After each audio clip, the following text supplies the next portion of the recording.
Alright, good morning, Sir Henner Datuin. Accuracy test tayo ng unit mo. Tactical Unano PCP 50 yards. Yung bond paper na to, ang gagawin natin ay bubutas tayo ng isa, babaril tayo ng isa. From there, yung butas natin na yun ang gagawin nating aim, point of aim. And then titingnan natin yung point of impact, yung grouping niya for 5 shots or 6 shots. So nakita mo, wala pang tama yung bond paper. So balik tayo sa ating shooting position. Nandoon 50 yards to, 50 yards. Ito. So punta tayo doon. Umagang umaga. So magandang panahon, walang hangin, walang ulan. Okay, so ayun, ito yung ating unit. Ito yung unit mo, tactical. Yan, silencer. So ngayon, position ko muna yung cellphone para hindi wala kasi akong side cam, pasensya na.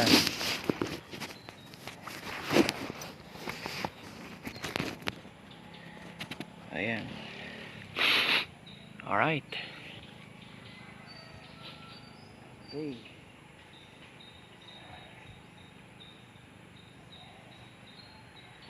isip ko muna, point of aim muna tayo. Gawa tayong point of aim.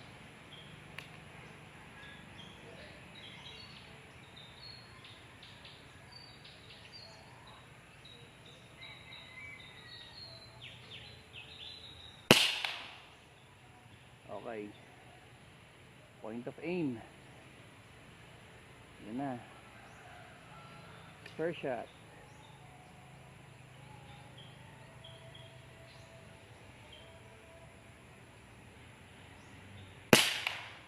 Okay, bali ang nangyari is yung point of aim natin nasa right side, point of impact natin ay pupunta sa left side. Hindi ko pa nasa zero yung scope kasi ang ating goal dito ay ma-determine or ma-identify yung shot groups kung gaano kaganda ang tama. Madali na lang naman tong i-adjust ang crosshair. So ito na ang first shot natin.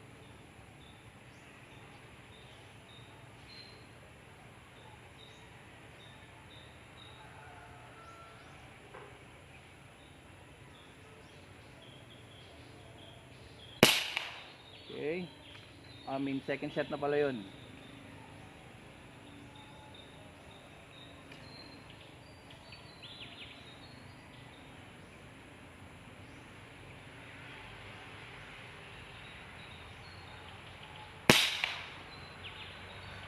Third shot. Fourth shot.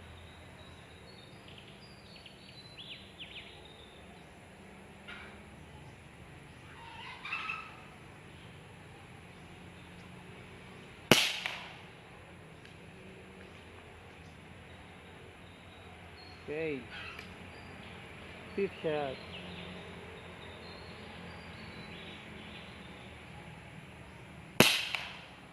Okay, let's go. Tingnan natin. This is 50 yards. Ang balang ginamit natin ay Astro. Wala kasi akong ibang bala dito, hindi ko pa matesting sa ibang pellet. Medyo gipit tayo, so wala tayong pambili ng pellet. Nakahingi lang tayo sa kaibigan. So Astro ito ha, Meteor. Wala akong Astro, wala akong PW. Maganda sana kung may PW kasi premium pellets yun. So ito ang ating 50 yards shot group.